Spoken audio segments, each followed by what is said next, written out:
Shalom pemirsa dimanapun Anda berada, kita sudah tiba di pelajaran yang terakhir di triwulan yang pertama ini. Dan sumber dari pelajaran kita terdapat di dalam Daniel pasalnya yang ke-12. Sebelum pendeta menjelaskan pelajaran kita pada saat ini, saya akan membacakan ayat inti dari pelajaran kita. Ayat inti dari pelajaran kita terdapat di dalam Daniel 12 ayatnya yang ketiga. Dan orang-orang bijaksana akan bercahaya seperti cahaya cakrawala.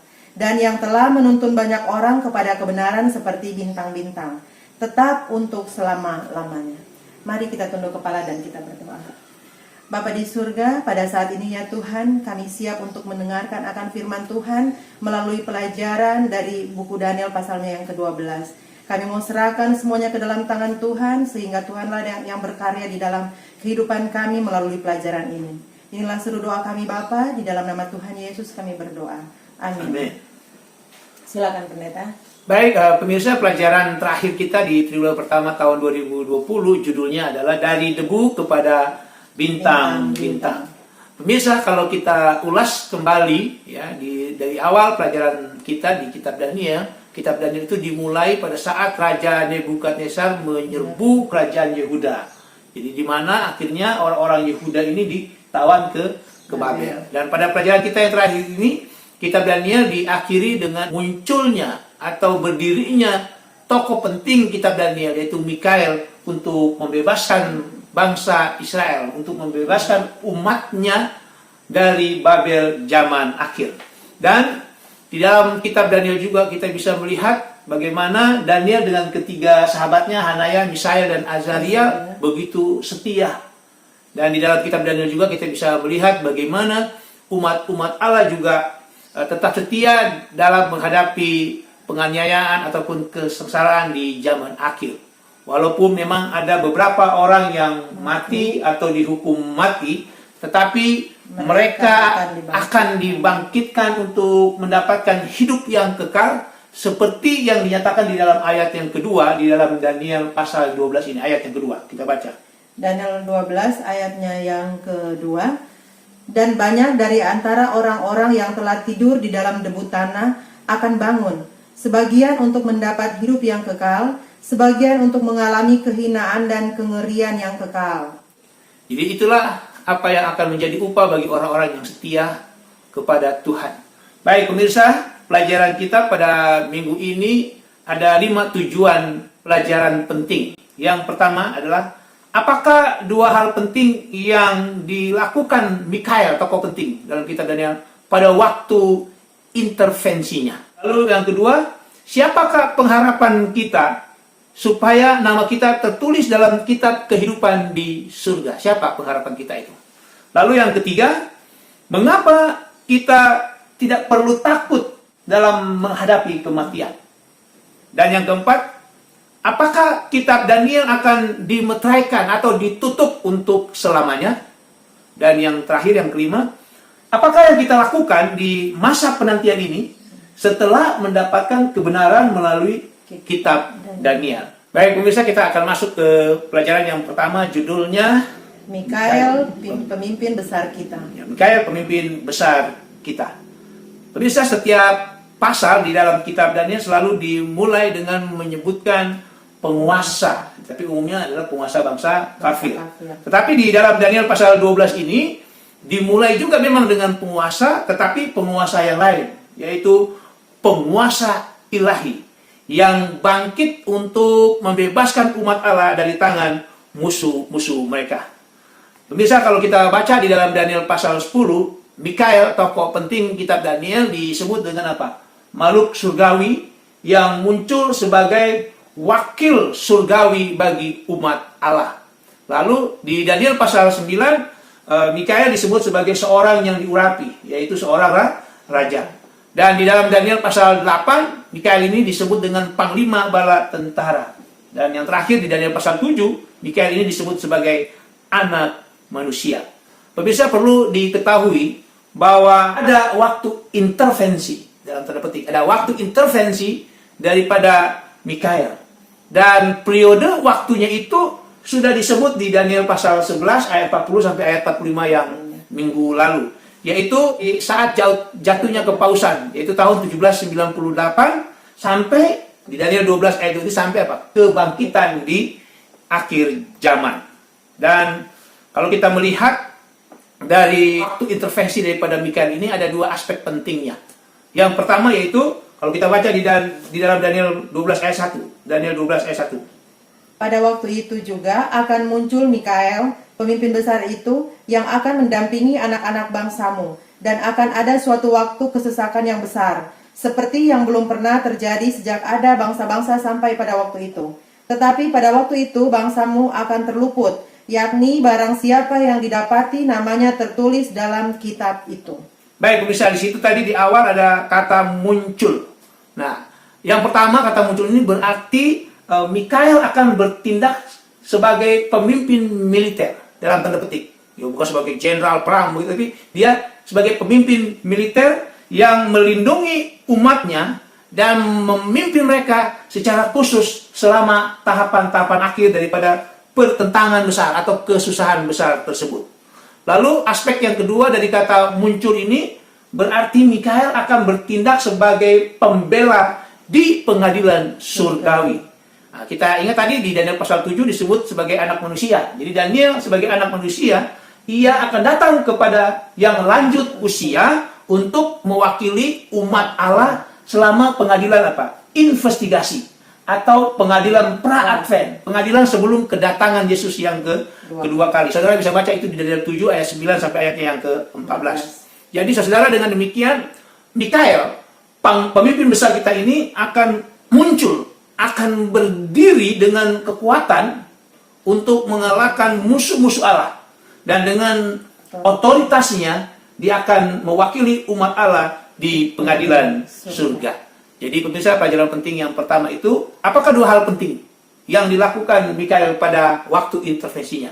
Yang pertama yaitu, dengan kekuatannya, dia akan apa? Mengalahkan musuh-musuhnya.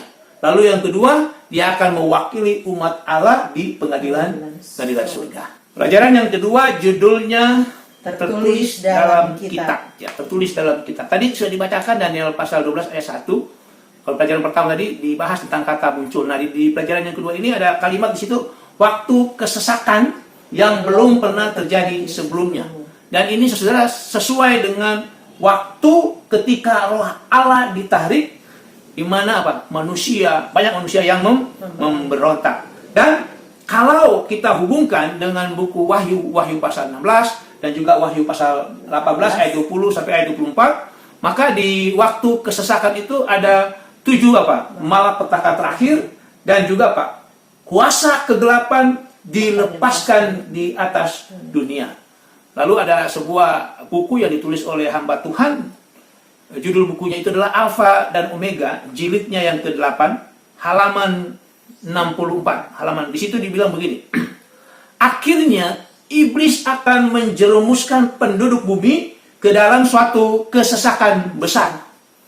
Ya, kapan itu? Pada waktu malaikat-malaikat Allah berhenti menahan tiupan angin kencang nafsu manusia. Maka semua unsur-unsur persengketaan akan bebas.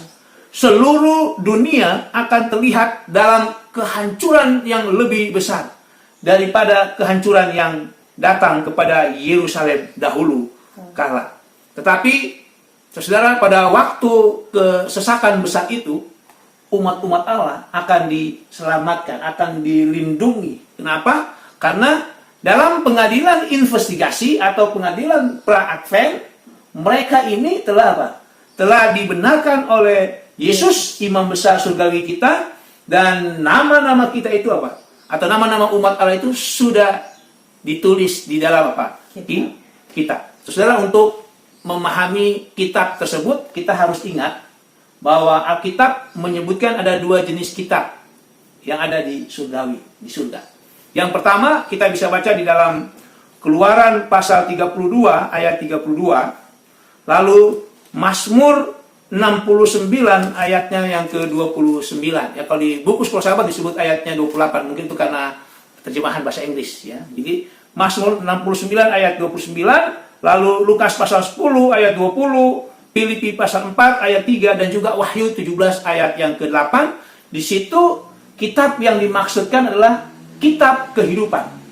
Di mana di dalam kitab kehidupan itu berisi nama-nama umat Allah, nama-nama daripada umat milik kepunyaannya.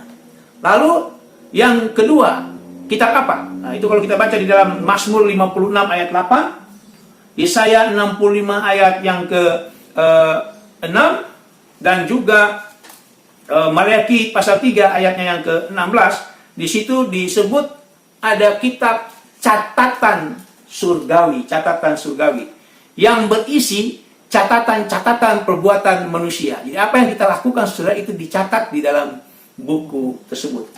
Misal kalau kita melihat perbuatan dosa kita, maka sudah sewajarnya kita sebagai orang berdosa ini tidak mau, ya, kita tidak suka dengan buku yang satu ini, karena semua perbuatan kita ini dicatat. Tetapi pemirsa, begitu umat-umat Tuhan mau menyerahkan hidupnya kepada Kristus, maka sesungguhnya nama kita ini akan tertulis di dalam kitab kehidupan.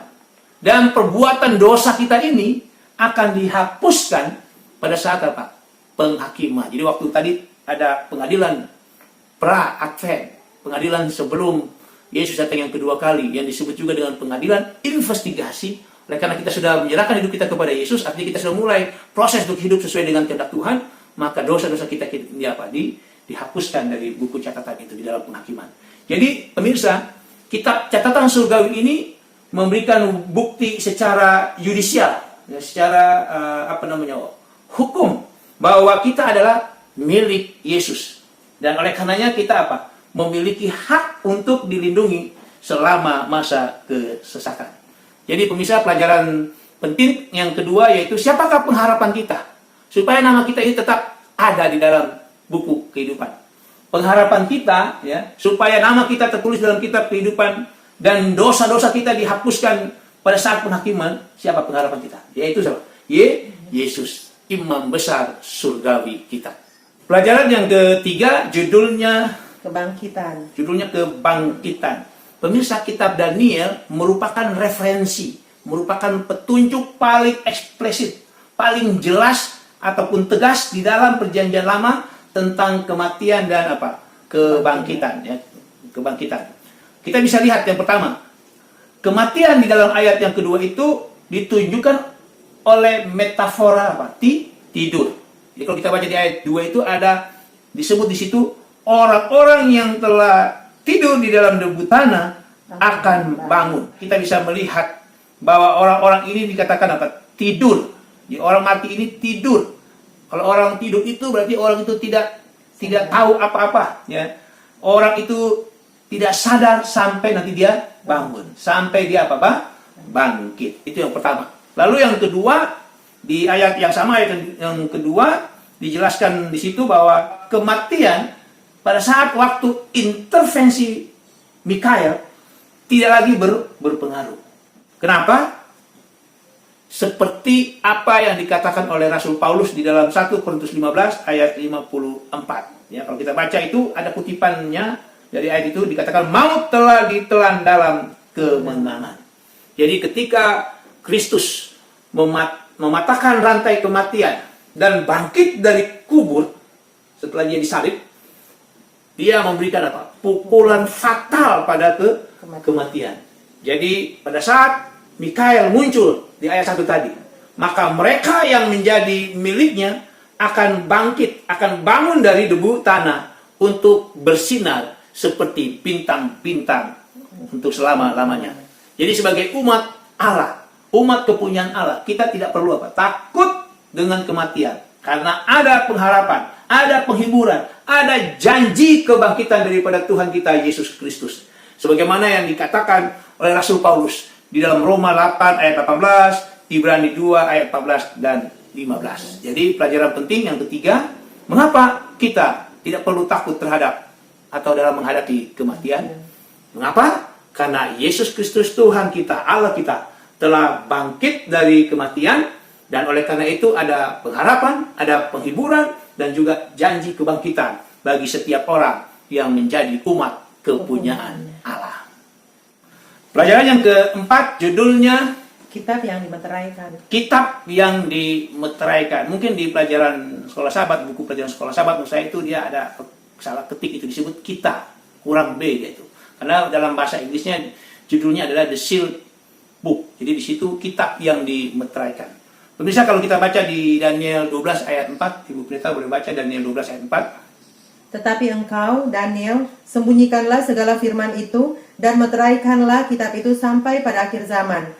Banyak orang akan menyelidikinya dan pengetahuan akan bertambah. Baik, di dalam ayat itu Daniel diberikan perintah, atau Daniel menerima perintah untuk memeteraikan gulungan kitab itu sampai zaman akhir. Tapi pada saat yang sama, malaikat yang memberikan perintah itu menyatakan bahwa akan ada banyak orang yang menyelidiki dan pengetahuan akan bertambah-tambah. Pemirsa, walaupun memang banyak pelajar Alkitab yang telah menganggap kalimat bahwa orang banyak akan menyelidiki dan pengetahuan akan bertambah ini sebagai prediksi kemajuan ilmiah, ilmu pengetahuan, teknologi, seperti itu. Umumnya orang menginterpretasi kalimat itu sebagai itu. Tetapi kalau kita lihat konteks daripada ayat di Daniel pasal 12 ayat 4 ini sebenarnya mengacu kepada apa? Pertambahan ilmu di dalam mempelajari, di dalam kemajuan pada pencarian kebenaran yang ada di dalam kitab Daniel, sehubungan dengan nubuatan-nubuatan. Jadi saudara, bukan pada kemajuan ilmu pengetahuan atau teknologi. Ya, umumnya kita mendengar seperti itu, tapi sesungguhnya bukan itu konteksnya. Jadi yang dimaksudkan itu, banyak orang akan menyelidikinya dan pengetahuan akan bertambah, ya. Orang menyelidiki kitab Daniel di mana ada nubuatan-nubuatan dan Tuhan memberikan karunia sehingga akhirnya apa? Terbukalah itu nubuatan. Jadi pemirsa, sejak reformasi daripada Protestan, banyak orang mulai mempelajari kitab Daniel.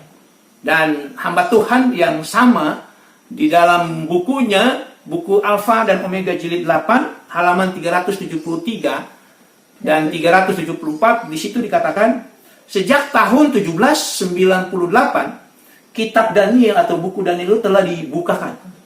Pengetahuan akan nubuatan telah ditambahkan dan banyak yang telah mengabarkan berita penghakiman yang sudah dekat. Lalu di dalam Bible Commentary daripada Gereja Advent di jilid yang keempat halaman 879, di situ dikatakan begini. Pada akhir abad ke-18 dan di awal abad ke-19, minat baru terhadap nubuatan Daniel dan juga nubuatan-nubuatan yang ada di buku Wahyu itu dibangunkan di tempat-tempat yang terpisah, di banyak tempat maksudnya di muka bumi ini. Lalu belajar atau studi tentang nubuatan-nubuatan ini menuntun pada kepercayaan yang lebih luas bahwa kedatangan Yesus Kristus yang kedua kali itu sudah semakin dekat. Jadi pemirsa, memang kitab Daniel atau buku Daniel ini pernah dimeteraikan karena memang itu disuruh, diperintahkan. Tetapi oleh karena banyak orang yang menyelidiki kitab Daniel dan apa? Allah mengaruniakan pengetahuan akan kebenaran yang ada di kitab Daniel, maka akhirnya nubuatan yang ada di kitab Daniel atau buku Daniel ini akhirnya dibukakan, dan itu menjadi penuntun kepercayaan tentang kedatangan Yesus yang kedua kali. Jadi pelajaran penting yang keempat, apakah kitab Daniel akan dimeteraikan untuk selama-lamanya?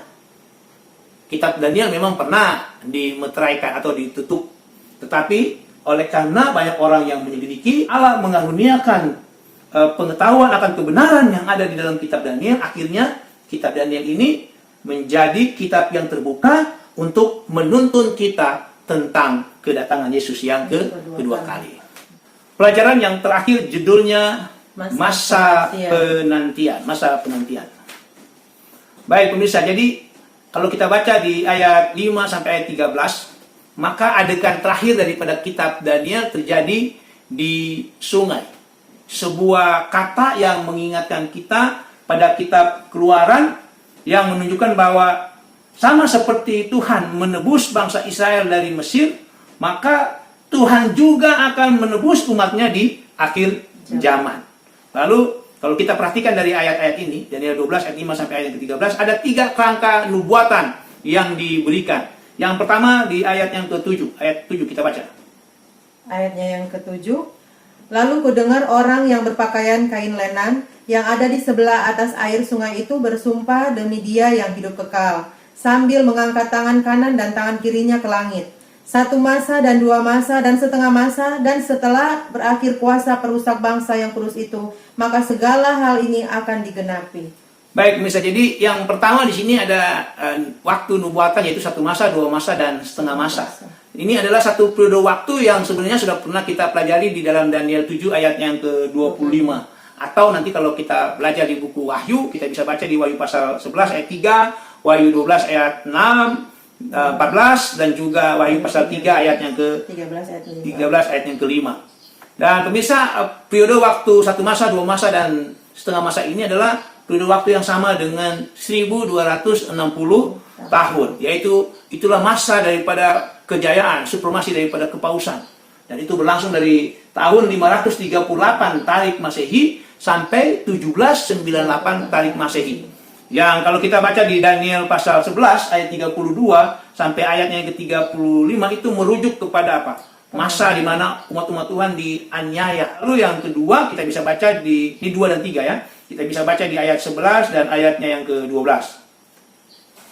Ayat 11. Sejak dihentikan korban sehari-hari dan ditegakkan dewa-dewa kekejian yang membinasakan itu, ada 1290 hari. Ayat yang ke-12. Berbahagialah orang yang tetap menanti-nanti dan mencapai 1335 hari. Baik, di ayat 11 dikatakan itu ada korban dihentikan, ya, korban sehari-hari dihentikan. Dan ini adalah disebut periode 1290 tahun. Kalau kita baca di Daniel pasal 8, ini mengacu kepada pengantaraan Yesus digantikan dengan sistem ibadah yang palsu. Ini dimulai pada tahun 508. Jadi lebih dahulu daripada periode 1260 tahun tadi yang 538 sampai 1798. Kalau ini lebih dahulu 508 Tarik Masehi, yaitu ketika Raja Prancis, Raja Clovis ini masuk ke dalam iman Katolik, di mana peristiwa penting ini membuka jalan bagi persatuan antara agama dengan negara. Dan periode itu akhirnya sama dengan periode 1260, yaitu 1798. Lalu waktu nubuatan yang ketiga itu disebutkan di ayat yang ke-12, yaitu 1335 tahun. Dan ini merupakan lanjutan dari periode 1290 tahun. Dan periode yang ketiga ini, waktu nubuatan ketiga ini berakhir di tahun 1843. Ini adalah masa atau waktu penantian dan harapan akan kedatangan Yesus yang kedua kali. Jadi pelajaran penting yang terakhir, pemirsa, apakah yang kita lakukan di masa penantian ini setelah mendapatkan kebenaran melalui kitab Daniel? Jadi pelajarannya, saudara, sebagian nubuatan dalam kitab Daniel sudah digenapi, dan sebagian lagi pasti digenapi. Oleh karena itu, pemirsa, sebagai umat-umat Tuhan yang sudah mendapatkan kebenaran di dalam kitab Daniel ini, marilah kita mengisi waktu atau masa penantian kita ini dengan berupaya hidup untuk tetap setia sampai kedatangan Tuhan Yesus yang kedua kali. Demikianlah pelajaran kita pada minggu ini. Mari kita tunduk kepala, kita berdoa. Bapa di surga, terima kasih oleh karena kuasa Roh-Mu yang kudus, maka kami boleh dapat menyelesaikan pelajaran yang begitu penting sementara kami menanti akan kedatangan Yesus yang kedua kali. Pada saat ini Bapa, hamba berdoa untuk para pemirsa dimanapun mereka berada, ya Tuhan. Berkati mereka di dalam setiap kebutuhan dan keperluan mereka. Terlebih khusus ya Tuhan, hamba-Mu berdoa untuk situasi negara kami, negara Indonesia. Di berbagai tempat kami menerima akan kekhawatiran virus corona. Biarlah ya Tuhan, Engkau boleh memberkati bangsa Indonesia. Engkau memberkati kami, umat-umat-Mu. Engkau memberkati para dokter, para medis, perawat, dan juga petugas-petugas yang menangani penanganan virus corona ini dimanapun mereka berada. Memberkati kami para pendeta yang melayani, para pemimpin-pemimpin gereja, dan juga para pemimpin negara ini yang sedang memusatkan perhatian mereka, pikiran mereka untuk penanganan ini. Bapa di surga, inilah sebuah kami di dalam nama Tuhan Yesus. Amin.